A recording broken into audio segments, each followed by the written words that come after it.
आइए आज हम श्रद्धे द्वारा रचित युग गीता के भाग 3 में से अध्याय 17 का अध्ययन कर रहे हैं, जिसमें श्रद्धे हमें बताते हैं उद्धरेदात्मना आत्मानं नात्मानं वसादयेत्। एक ही राजमार्ग। इसमें श्रद्धे बताते हैं योगेश्वर श्री कृष्ण का स्पष्ट मत है कि योगारूढ़ होकर मन को प्रभु में तल्लीन कर ध्यानस्थ हुआ जाए तो मन को शांति मिल जाती है। ऐसी स्थिति में पहुंचा साधक फिर प्रभु समर्पित दिव्य कर्म ही करता है। उससे जाने अनजाने भी कोई गलत काम नहीं हो पाता। निष्काम कर्म ही ब्राह्मी स्थिति तक किसी साधक को पहुंचा पाते हैं। कर्मयोग ध्यान योग का एक अनोखा संश्लेषित प्रयोग अध्याय 6 के 3 व 4 श्लोक में वासुदेव बताते हैं।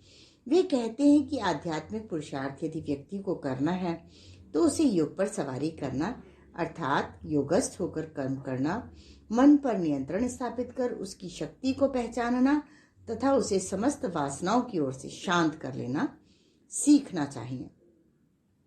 जिसने यह सीख लिया उसका जीवन सुख भोग भटकावों के बीच भी कभी अस्त व्यस्त नहीं होगा।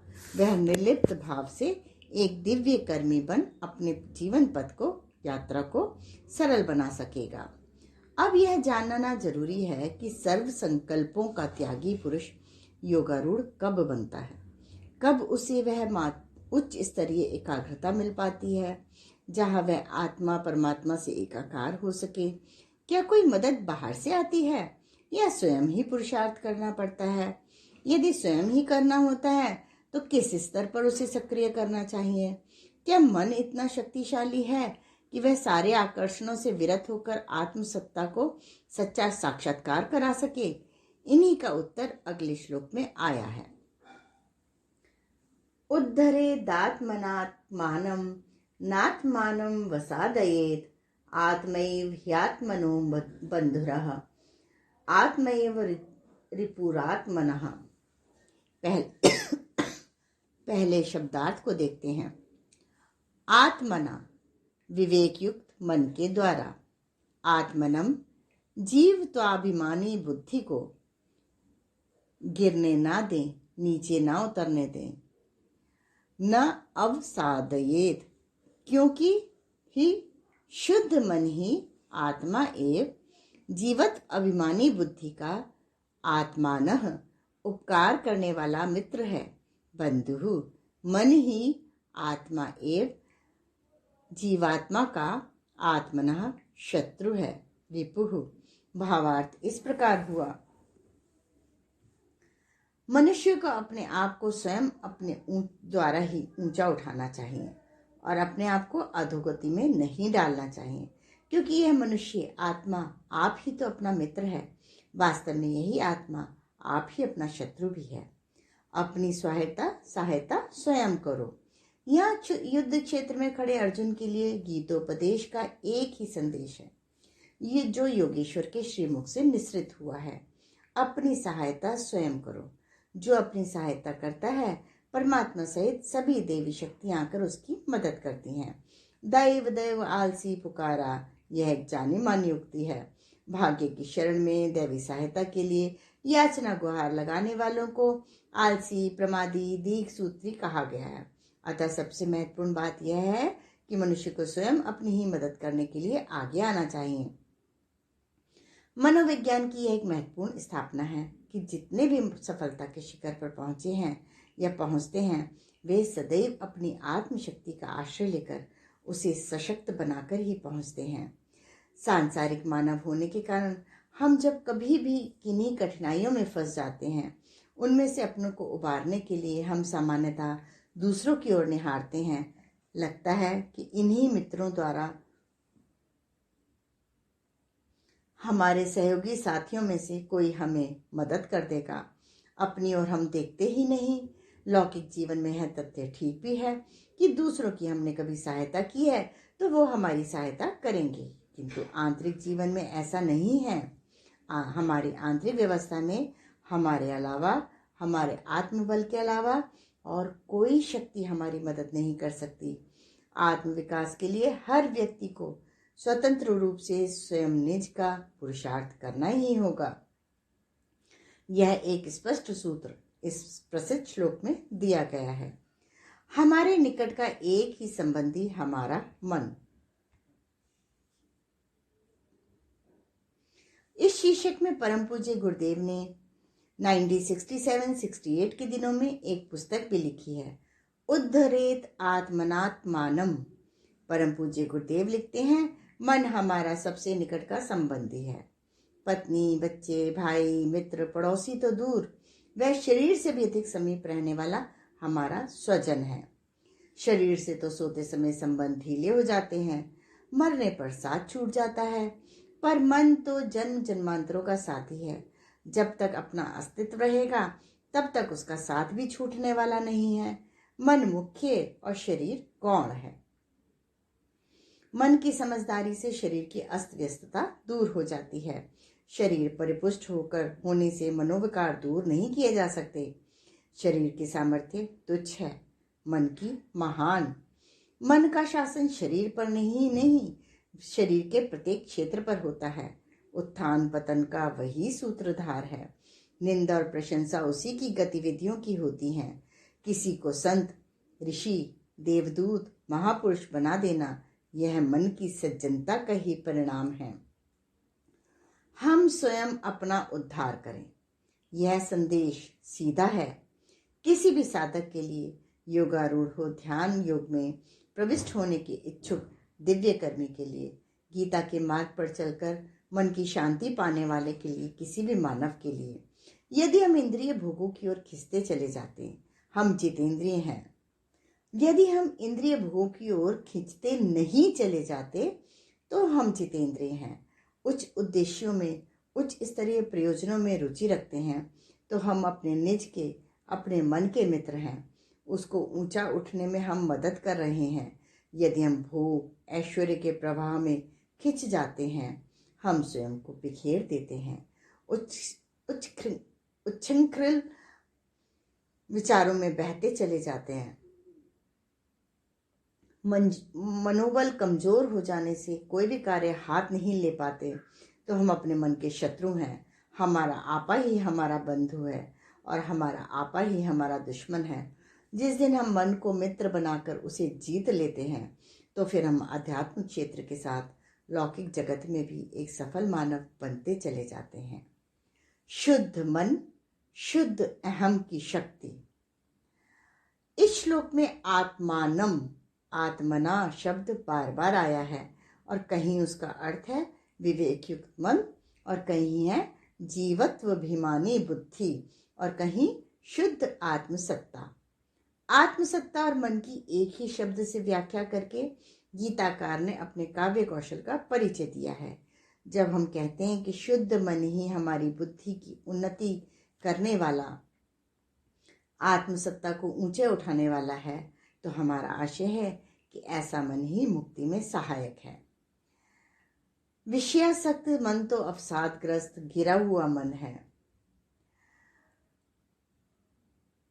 वह तो जीवात्मा के लिए शत्रु की भूमिका निभाता है, पतन का कारण बनता है।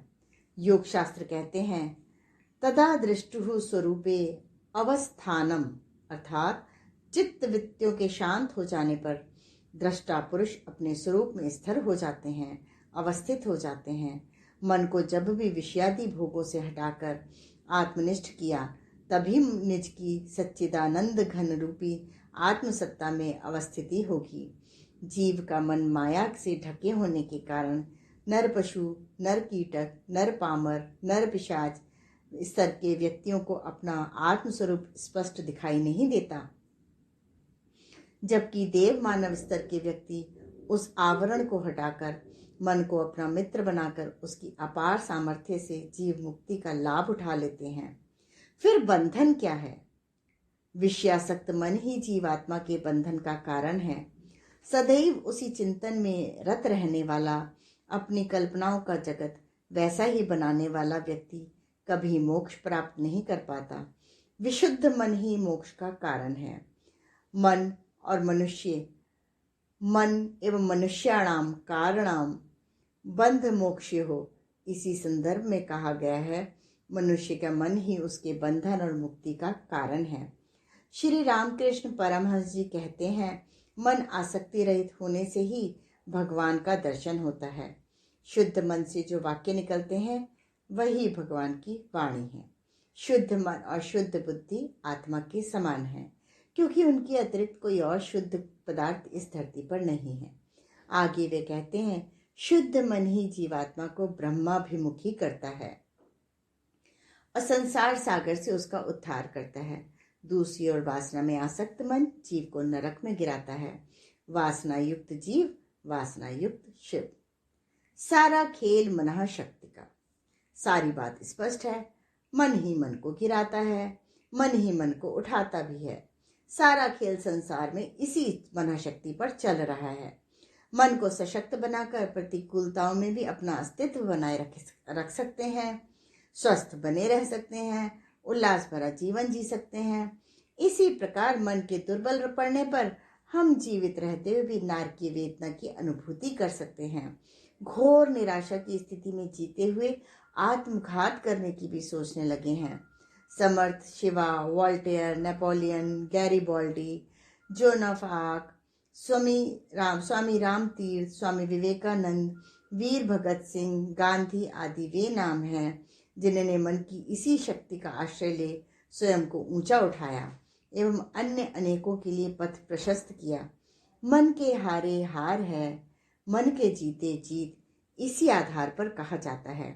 धरती पर स्वर्ग जैसी उत्कृष्ट परिस्थितियां विनिर्मित करनी हो तो मन को ऊंचा उठाना होगा, मानवों में देवत्व का समावेश करना होगा, विधेयात्मक चिंतन ढेरों व्यक्तियों का बनाना होगा।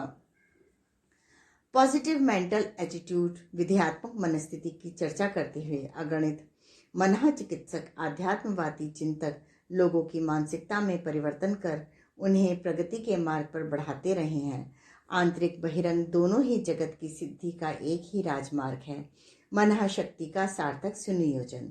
ढेरों ईसाई पादरी इसी विषय पर अपने उद्बोधन से समूह में आत्मविश्वास जागृत कर उनसे धर्म सम्मत परोपकार के अगणित कार्य संपन्न करा लेते हैं। Norman Vincent Peale, Napoleon Hill जैसे लेखकों ने इस विषय पर अगणित पुस्तकें लिखी हैं एवं ढेरों अवसादग्रस्त लोगों को नई राह भी दिखाई है। शिक्षा नहीं, भीतर से उभारने वाली विद्या जरूरी। शिक्षा की अध्यापकों की जरूरत हम सभी समझते हैं। वह यह मानते हैं कि इनकी अनगढ़ को सुगढ़ बनाने में महत्वपूर्ण भूमिका है। मन के लिए ज्ञान प्राप्ति हेतु अनुकूल वातावरण विनिर्मित करने में पुस्तकों, अध्यापकों, शोधशालाओं, भाषणों, वर्कशॉप, सेमिनार आदि सभी की उपयोगिता है। इनसे कोई इनकार नहीं कर सकता, किंतु यदि उनसे मन शक्ति का संवर्धन होता तो सभी शिक्षित भाषण सुनने वाले, सशक्त मनोबल वाले एवं सफल उद्यमी शिक्षित या उच्च प्रतिष्ठित व्यक्ति होते। आत्मविकास की जब बात आती है तो यह बहिरंग की शिक्षा अधूरी रह जाती है। यदि हमने अपने भीतर से इसके लिए स्वतंत्र रूप से नहीं प्राप्त किया, बाह्य साधन हमें नूतन विचार दे रहे हैं, परंतु अंतिम लक्ष्य तो परमात्म परिवर्तन ही है। इसकी प्राप्ति मनुष्य को ही निज का आध्यात्मिक पुरुषार्थ संपन्न करने पर होती है। इसीलिए श्री कृष्ण कहते हैं, अपने आप ही अपने आप को ऊंचा उठाओ। उद्धारे दात्मानम। श्री कृष्ण बार बार कहते हैं अर्जुन को, जीव के चिर पुरातन ढर्रे सोच को बदलने हेतु चेतावनी देते हैं। वे जानते हैं कि हमारी आदतें, स्वभाव, कामोद्योग, वासनाएं, ईर्ष्या, द्वेष हमें बार बार प्रभावित करेंगे।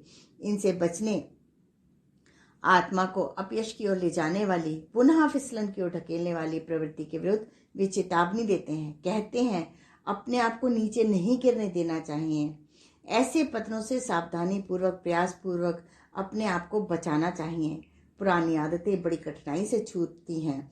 इसलिए मनुष्य को चाहिए कि वह नवीन लक्ष्य को, जो विधेयात्मक है, दृढ़ता से पकड़े रहे, पीछे फिसलने से इनकार कर दे। पर्याप्त लंबे समय तक ऊंचाई पर टिके रहने वाला मनुष्य फिर कभी गिरता नहीं। पतन के मार्ग पर उसके फिसलने के अवसर कम हो जाते हैं। जीवन जीने की कला के महत्वपूर्ण सूत्र। अंतः सिद्धि का यह उपदेश प्रभु का हम सबके लिए है। गीताचार्य हमें अपनी सांस्कृतिक उन्नति के इस बारे में, इस मार्ग में आत्मानुशासन का पाठ पढ़ाते हैं और संकेत करते हैं कि तुम्हारी अपनी आत्मा ही तुम्हारी सच्ची मित्र है और तुम्हारी अपनी आत्मा ही तुम्हारी शत्रु भी है। जीवन दर्शन के इन सूत्रों को जिसने समझ लिया उसे जीवन आ गया। वह सच्चा दिव्य कर्मी एक सफल जीवन जीने की कला का पारंगत बन गया। उसे प्रगति का एक आत्मावलंबन प्रधान पथ मिल गया। अब वह भारी परिस्थितियों, वातावरण पर निर्भर ना रहकर आत्म जगत के स्तर पर पुरुषार्थ कर सकता है, क्योंकि उसे उसकी सत्ता पर, अनंत संभावनाओं पर विश्वास हो गया है। मन स्थिति ही परिस्थितियों की जन्मदात्री है। यह आत्मिकी का, अध्यात्म का मूल मर्म है। जो इस सूत्र पर विश्वास रखता है वह संसार में कहीं भी रहते हुए अपनी आत्मशक्ति के सहारे अपने लिए अनुकूल वातावरण, परिस्थितियां बना लेगा। संत इमर्सन कहते थे, तुम मुझे नरक में भेज दो, मैं अपनी इच्छा आत्मशक्ति के द्वारा वहां भी अपने लिए स्वर्ग बना लूंगा। सारा तत्व दर्शन एक ही धुरे पर टिका है, आत्मावलंबन। हम हैं कि वातावरण का, परिस्थितियों का ही रोना रोते रहते हैं। गीताचार्य जी हमें बार बार कह रहे हैं कि बाह्य अवस्थाओं, वातावरण, परिस्थितियों पर अपनी निर्भरता को समाप्त करो, चाहे वे कैसी भी क्यों ना हो, बड़े आकर्षण की नजर आते हो। वे ना तो हमारे सच्चे मित्र हो सकते हैं, ना सच्चे शत्रु। आत्मविश्वास के 4 सोपान: आत्मावलोकन, आत्मसमीक्षा, आत्म सुधार, आत्मनिर्माण, आत्मविकास में एकमात्र मित्र हमारा अपना आपा ही है, जो हमारे सबसे निकट है। हम स्वयं ही अपने मित्र और शत्रु हैं।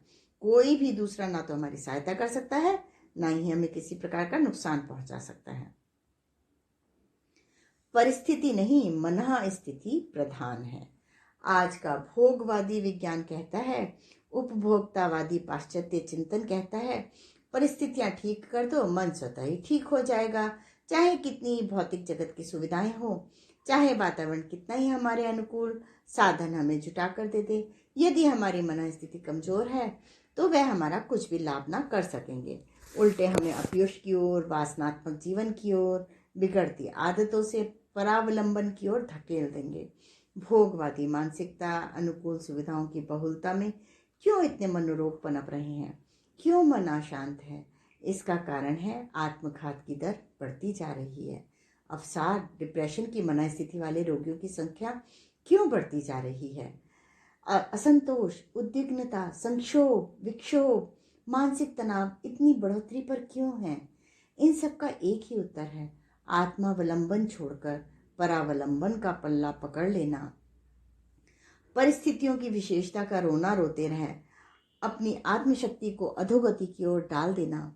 जब तक आत्मिक जगत से पुरुषार्थ का यह पहला कदम नहीं बढ़ेगा, सफलता का राजमार्ग हमसे उतना ही दूर होता चला जाएगा। भगवान उन्हीं की मदद करते हैं जो अपनी मदद स्वयं करते हैं। हमें अपने प्रचंड मनोबल और अनंत शक्ति संपन्न आत्मसत्ता पर भरोसा रख उसी का आश्रय लेना चाहिए।